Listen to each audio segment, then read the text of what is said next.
Yo, what's up mga kaibigan? Nali na tayo magkwentuhan. So isa nga sa mga games kanina ay ang Dallas Mavericks laban sa Utah Jazz kung saan nakuha ng Mavs ang panalo sa score na 113-97. 34 points, 9 rebounds, 8 assists and 4 steals si Luka Doncic. 24 points, 7 rebounds and 5 assists si Daniel Gafford on 10 of 11 shooting sa field. At 16 points, 5 rebounds and 7 assists din si Kyrie Irving. Kung ang Mavs nga ay nakuha ang panalo, ang Sacramento Kings naman ay natalo sa worst team sa NBA na Washington Wizards. Nanguna nga dyan ng 31 points, 6 rebounds and 5 assists ni Kyle Kuzma.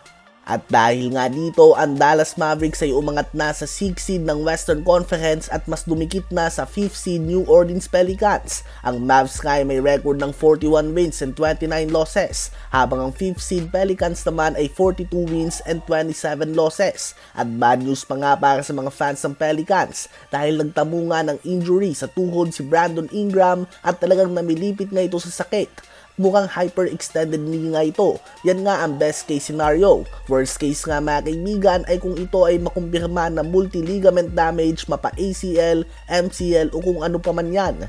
At sana nga hindi naman ito mangyari dahil napakaganda din nga ng pinapakita ng Pelicans ngayon. Ganun pa man dahil nga dito ay inaasahan na babagsak pa ang standings ng Pelicans sa mga susunod na games at may pag-asa ngang umangat pa sa 5th seed ang Dallas Mavericks. Ngunit hindi nga natin tiyak kung ito ba ang gugustuhin ng matchup ng Dallas Mavericks sa playoffs dahil kung magpapatuloy ang ganitong standings, kung mananatili nga sa 6th seed ng Mavs, ang kaharap nila sa first round ng playoffs ay ang number 3 seed Minnesota Timberwolves na may injured Karl Anthony Towns at Rudy Gobert na labas-pasok sa lineup.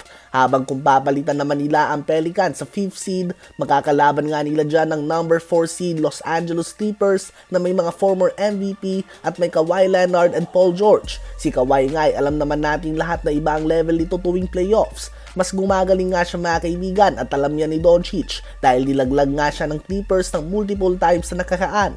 Kaya naman kung kayo ba ang Mavs, hahangarin nyo pa ba ang higher seed o mas okay na kayo sa Minnesota bilang ang team na ka-matchup sa playoffs? Habang ang Los Angeles Lakers naman at ang Golden State Warriors ay talagang kailangan nga magseryoso at may panalo ang kanilang mga susunod na games dahil talagang nagliliyab na nga mga kaibigan ng 11th seed Houston Rockets dahil tinalo nga na naman nila kanina ang Chicago Bulls sa score na 127-117. 26 points si Jalen Green, 23 points din si Dillon Brooks, 17 points, 12 rebounds si Jack Landale, 15 points si Aaron Holiday, 15 points, 8 rebounds si Amen Thompson at 14 points, 7 rebounds man kay Jeff Green.